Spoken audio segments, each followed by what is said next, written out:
morning, everyone. We're here to talk about tactical urbanism. And I guess I want to begin with both of you kind of talking about how you would explain tactical urbanism, because in my little anecdotal poll that I've done over the last few days, I think people have a general understanding of what it is, but it's such an urban planner term that sounds cool, but I think a lot of people don't exactly know the term. So Mike, let's start with you. What is tactical urbanism? Sure, so tactical urbanism is the use of short-term demonstration or pilot projects to test out ideas in urban space and with the full intent to catalyze long-term change. But again, by being short-term tests or examples of projects that could be with longer-term investment in infrastructure or public spaces, allows us to see what works and what doesn't in real time before doubling down and committing political or financial capital into projects. Well, I would tell you that it's when you get really frustrated with your government and you want to see action immediately. So if you needed a crosswalk in front of your house and the government is not responding fast enough, you go and buy some spray paint and you spray it down. So that would be urban tacticalism. That is a perfect definition, I think. So in San Francisco, where I live, we've seen an absolute proliferation of tactical urbanism in the form of parklets and sort of parking day and new bus lanes and bike lanes and road diets and all these things. But what's happening a little bit now is a backing up of tactical urbanism projects. Like, we tried this, it was temporary, and everyone's like, this is great.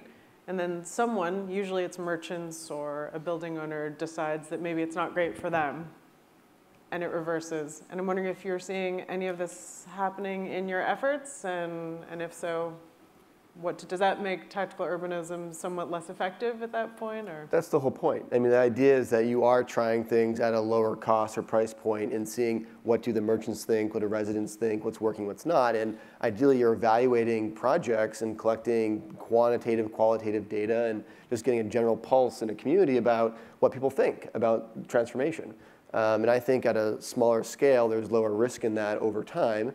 And what's interesting to see is you might see some of that pushback on some of those projects in San Francisco, which I think is, again, the point. But it's kind of fascinating to see how parklets as one intervention type. It's not about the individual parklet. The whole point, I think, is that you're getting transformation over corridors of adding more public space, more stormwater management, bike parking, social space that oftentimes supports businesses and communities. So when I look at a map of parklets in San Francisco, it's not about the one on Valencia Street. It's the, it's the 30 of them on Valencia Street that have completely transformed the street life there. Well, and I think the transformation on the street is exactly where you're trying to go. And those temporary solutions help you figure out if it is worth a long-term solution. We've done some specific things around bus shelters. Coming in and putting in a temporary bus shelter and then saying, okay, is this being used? Is this something that we actually want to invest in? Because anytime you do something that's temporary, you then have to ask the next question. What is going to be the long-term commitment on infrastructure, cost, and that relates back to how are you going to pay for it? Right. And so you see kind of this spectrum of tactical urbanism where you've got very much the frustrated advocate or neighborhood resident who very much will take the spray paint can out into the street and do things. What I'm always fascinated by is how a city responds to that and how the city can learn from that action as an act of actual civic will, that someone's actually putting their own, self at risk to improve the neighborhood, and can the city take what that activist person or organization or neighborhood group has done and invest further in that, or bring them into the fold and say, you're right, we're not investing in sidewalks enough. Right. How can we use our process to support what your needs are at the hyper-local level? And I love how we've all these wonderful examples of how that's happened, where the unsanctioned becomes a sanction very, very quickly. Maybe in some ways, we could talk about equity, but in some ways this is a kind of a commentary on the squeaky wheel, gets the grease. So, Megan, could you talk about some successful urbanist interventions that you've done in your city? Sure. So we participate in the Park Day, so where we've taken little pieces of our Broadway street and created parklets, and so much so now that we actually give out awards for the best park. And we're getting ready to do a big project, a road diet on a significant stretch of road that's about 5 miles long, that will create those bike lanes, those pedestrian-friendly opportunities, so that we can see how we want to move if that's something that eventually we want to invest in. And I think those are really important, and we've done those. We've also, we've actually done some crosswalks based on where people wanted to spray paint. So that's a good thing. But I'll tell you, my best version of urban tacticalism the other day was what I wanted to do. When I came across a sign at a public works site, and it was one of those orange signs, and it said, "Men working." And I wanted my own spray paint to add a W and an O. I know where this is going. And I asked the guys who were with me to say, I said, "Hey, what's wrong with this sign?" And they're like, "Oh, it's old, it's chipped." I'm like, "No." So, you know, it can take on it's whole new, spray paint can do a lot of things. Absolutely. And how about you? What are some of the projects that you're working on? Maybe I'll just briefly mention 2 exciting projects. One we've been doing, it was mentioned earlier, work with 100 Resilient Cities to bring the concept of resiliency down to the grassroots level.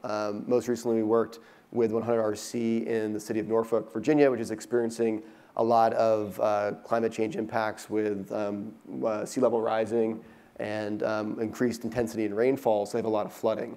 And so the idea here was to take some of their long-term big infrastructure ideas and policies and changes that will help Norfolk evolve and adapt over time, and bring that down to the hyper neighborhood level to actually run workshops with community members in 3 of the most impacted neighborhoods on how at the lot scale or in front of your house in the street, what you can do to manage stormwater. And so we ran through a range of interventions, had the fire department up on the roof actually blasting water into downspouts to test out rain barrels. We educated citizens on how they can add those to their properties, et cetera. So that was a really exciting way to bring this big concept of resiliency, which I think a lot of us in this room understand or are getting excited about and see a lot of value in, but to the average citizen, what does that mean? What does that mean for me? What does that mean in my neighborhood, et cetera?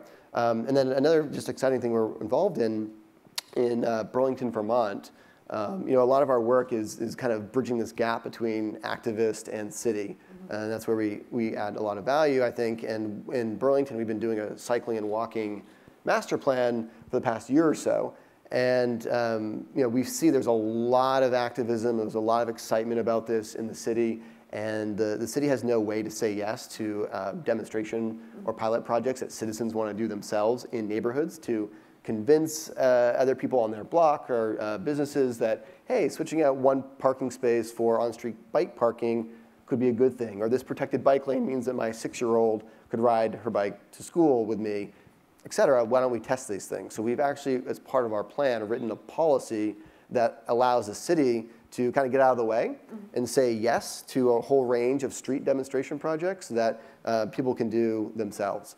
And what's fun is that now the local advocacy organization called Local Motion has fitted out a truck which is going to have all the materials for these demonstration projects on the inside, and they work statewide. So they're going to be driving around Vermont into little downtowns and popping up these little projects to help people understand what we're talking about when we say complete streets or walkability or cycling, and try to really anchor policy and buzzwords like tactical urbanism in experiences that people can have in where they live. Yeah, maybe I can have you both talk a bit about community engagement. Mike and I were talking before this panel, kind of the struggles of engaging the community in an era of really challenging public discourse.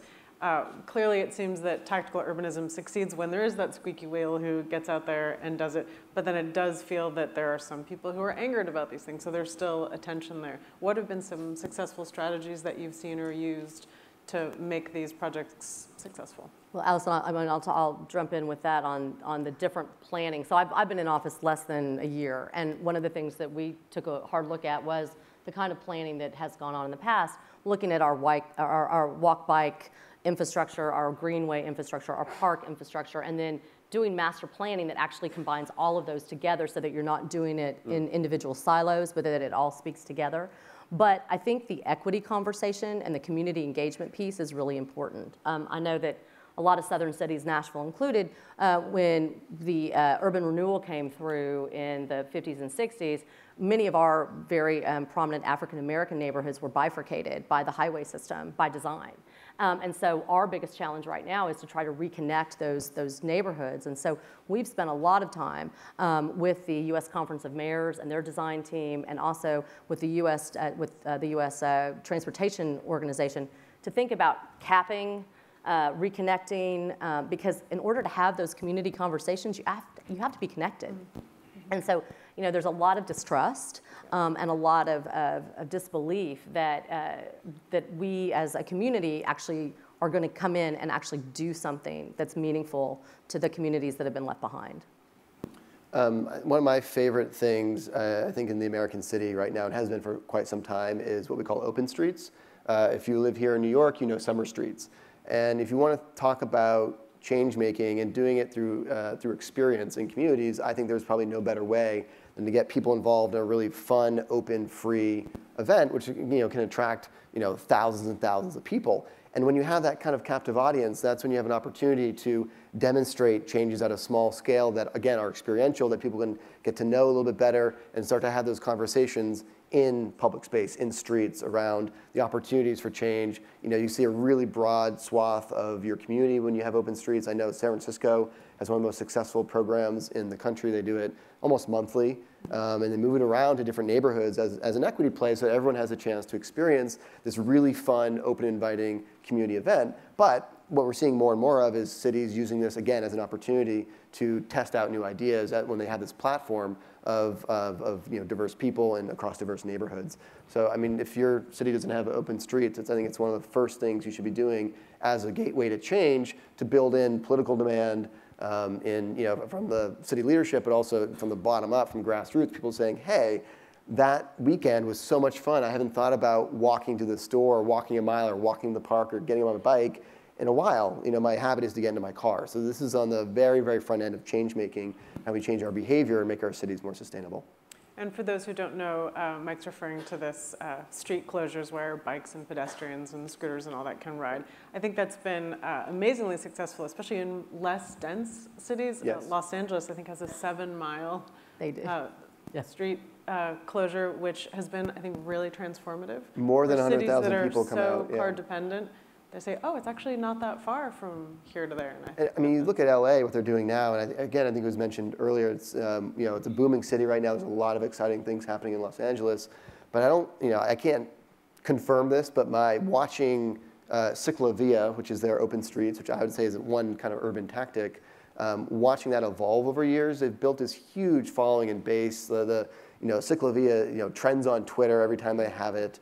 And now they're making these really big, interesting investments in transportation infrastructure, both on a temporary small neighborhood scale with their LA Great Streets program, and of course adding miles of new rail lines and bus rapid transit and things like that. And I don't think that conversation gets as far across the city and builds the political will and support unless you can start with something like Ciclovia, which really opened the doors to this new conversation about how Angelenos get around their city. Yeah, we're going to do that, so you can come down and see Fantastic. how that works. Can't wait. Well, Mike, I'm so glad you mentioned that, because I think that LA is one of the rare cities that is doing tactical urbanism, but is also investing massively, in fact, in public infrastructure and transportation. And a concern that I have about tactical urbanism is that all the excitement for it has led to, not intentionally, but somewhat of a neglect for our country's real and, in fact, quite dire infrastructure needs. And I'm wondering if you can both speak to whether or not, I'm not suggesting that we get rid of one to take care of the other, but how can you say, we're doing this, but we also, by the way, have this much larger, far less nimble thing that we have? Yeah, we need both. Absolutely. We need new bridges and tunnels and rail lines, and those aren't 6-hour, 6-day, or 6-month projects, obviously. But they're also, I think we would also agree that some of those bigger projects become harder and harder and more expensive and even longer to build. I know the raising of the Bayonne Bridge here in New York has taken an extraordinary amount of time. There was a New York Times article saying that even there was a Native American tribe that had to be consulted in Oklahoma about this bridge being raised. So we have these processes and wait for the big stuff that I think has really built the demand and interest in the small stuff because it is so quick. Where we always underscore the point of the tactics is to service the larger strategy to change things in the long term. So if your short-term projects aren't intended to catalyze either that conversation, change in long-term infrastructure, or policy, ideally both, then it's not really tactical. You know, there has to be a bigger point to it. And so we're always trying to connect the dots and tell collaborators and activists and clients that when you start with the one day, you're not just doing it because it's fun and it's a one-off, as good as that might be. It has to be articulated, and there has to be a connection to, well, how this adds up to this, to this, to this. So there's a whole process of engagement from the hyper short term to the long term. And it's on people like myself as planners, you know, designers, to make sure that that message is shared across the conversations that we have about cities. But let's not forget the funding component. And I think that goes back to your conversation about it, that what's the responsibility at these different levels of government. I mean, it's great to have a plan, but if you actually don't have the economic resources to invest in the light rail or whatever it is that you have decided is important, I think that, I mean, Nashville, we're in actually a unique and wonderful position that we have a thriving economy. So we are able to make some more significant investments in our infrastructure, but a lot of cities don't. Right. And so I think that a national conversation about how we are going to continue to fund our cities is really important. I agree. I'm going to open it up to the audience. Do you guys pick? No shortage of in the green shirt right there? Yep. I think there's a mic coming. Thanks. I'm Los Angeles based, so I'm glad you talked so much about it. And yeah, Ciclovia has had a huge effect on the city. I mean, even just getting people to bike from downtown LA to the beach, and that feel actually totally doable. And you realize how close everything is. You're absolutely right. And there have been a lot of tactical urbanism projects that have been really transforming Los Angeles' streets, and I think Mayor Garcetti's, a great champion of that.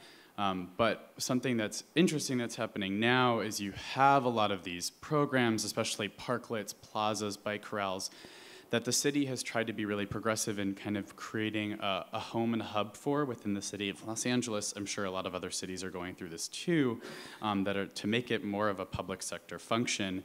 But in that you do lose a little bit of the kind of flexibility that the communities themselves have to actually implement this, because now all of a sudden there's rules, policies, major, who's going to hold the insurance, who's going to, this and that, and it actually, as much as we're grateful that the conversation is growing around it, it has stalled some of the things that I live in downtown Los Angeles, that we've wanted to do. So do you have any sort of suggestions or thoughts on how to strike that balance? Yeah, it's a really tough balance. I would say that it's a great thing that LA is doing this. I mean, as a whole, I think it's a great thing. When you build process and structure around anything, obviously it gains weight and things slow down and you might not get the speed of transformation that you want. And so what I oftentimes advocate to other activists is keep doing things without permission. Keep trying things out. Go out there and go beyond what you just did 6 months ago that got adopted by the city, right? I mean, the city is such as a bureaucracy and as, the agency of governance for a whole city, it's really important that they do have processes and ways to say yes and support and fund projects. And but there's always going to be some other demand from the outside of that needs to push back on that system to keep that moving forward. And ideally, what cities learn is when they build up that structure, there's ways to also take pieces of it away, like a Jenga tower that won't actually fall when you take pieces away here and there, but make it an easier game for citizens to play. I'll give you one quick example. Seattle has a really interesting program called Festival Streets, where you as a small neighborhood organization can activate your block, your alley, what have you, and you can apply for a permit for the entire year. So you can go to the city and say, hey, we want to do 12 events this year. It's going to be movies in the alley, a block party. We're going to do X, Y, and Z. And as opposed to going back to the city every single month, paying your silly $50 fee to get that permit 12 different times, they batch it together, make it really simple, and you have your permit for the year, and you just move forward with your events. And there's lots of little ways that cities can hack themselves and find easier and better ways to let people just do what people do in cities, which is to activate them. I agree with you, but I think that the outcome on that is that you actually are making the city more nimble. So you can be that outsider that is creating that pushback, but ultimately, as a citizen, if you have a good idea about how to make it more efficient and effective, I think government is always willing to make that happen. Yeah, no, that's brilliant. We designed a ground floor cafe at SPUR where I work was meant to be a pop-up cafe, and by the time we did permitting and everything else we did, it took a year. Right. Yeah. And it felt the worst of government. Felt silly. at that Yeah. moment. Right there in the, yeah. Thank you. Sandra Bear with Personal Cities. I love this idea about giving a city an opportunity to say yes. But I'm also a big advocate of stakeholder engagement and sort of strategic, holistic thinking. So I wonder how this is there a circular path here that the citizens take the ball and roll with it, and then it comes back to the city leaders and helps them think more holistically about a strategy and actually getting a lot of priorities accomplished in a over a period of time? Well, I mean, I think that community engagement piece is really important, and we are very deliberate in going out and talking to communities. I actually have in my office an office of neighborhood and community engagement, which is strictly focused on all of that. And our focus right now is YIMBYism, yes in my backyard, because what we want to see is more of the positive. And so we think by striking that balance and giving people the opportunity to be excited about something takes away from them the opportunity to be against something. So how do we create the infrastructure that makes you want to have these great things in your neighborhood, and how can we help you? Right. That's great. Up there, and sorry to make you guys run around. Good morning. I was wondering if you could talk about the keys for success for setting up these temporary prototypes and pilots, especially giving it space to possibly fail, and we don't like to fail in city government, but can you talk a little bit about that and ways that you've done it in the past? Yeah, I mean, I think it's really important not to go too large, especially with your first kinds of interventions. If you're trying parklets for the first time, you're trying road diets for the first time, don't try 5 at once, Try one, try it temporarily. You even can pilot your pilot, so to speak. When we were writing this policy in Burlington and creating this program for the citizens, we actually did 4 tests of our own process, essentially, to see what worked and what didn't. And we learned a lot over one weekend about what the real obstacles would be if we weren't consultants and urban planners working with advocacy organizations, but we were actually just citizens trying to do something great for a weekend. And we were able to then learn from that micro failure, change the way we were approaching the policy, and hopefully lessen the burden on a community group, which is inevitably going to be under-resourced and not have a ton of time to devote to 6 months of getting a permit, right? So it's really important not to go too big. Start really small. Start at the street corner. No bigger than a block. Try something out, and absolutely open your mind to the fact that there's going to be things that go well and things that don't go well, and the things that don't go well are actually more valuable than those that do, because you anticipate and you want and desire success. Of course, you don't always achieve it. So having a way to respond to that, proactively is really, really critical for learning. So our process, which we stole directly from a book called The Lean Startup, is build, measure, learn. Build something quickly, prototype it, learn from the success and mostly the failures, and then feed that back into your process. Well, and I can't let this go without talking about Nashville and our music. So, because we've talked about some tactical urbanism that relates to infrastructure, but music is also something I think that you see in Nashville. So, for a time, we had a place in our park where musicians would just show up and play, because that was beautiful and wonderful. So that was a little bit of tactical urbanism, because they weren't permitted, they couldn't do it. But over time, with the Parks Department now, we're partners in this. So we have a thing called Musicians Corner, where people can come and they can play. And again, I think it's about finding those creative spaces that work in your city that reflects who you are. And a city has 2 choices when something illegal and sanctioned, but positively directed, pops up. Yep. They can say no, crack down on it, even arrest people, which has happened. Or they can say, again, that's really interesting. How do we support that and create a mechanism where we kind of get out of the way and we can enable more of this kind of activity to happen? And we're now seeing many cities take that stance, which I get really excited by, because it allows more urbanism and communities to thrive moving forward. So that's an exciting, I think, new twist on this movement, which has been happening only that I've seen of late. Well, I want to thank you both. I think we all know what tactical urbanism is now. Sorry for the wonky term. And I think we're out of time. I think so. Thank you. Thanks.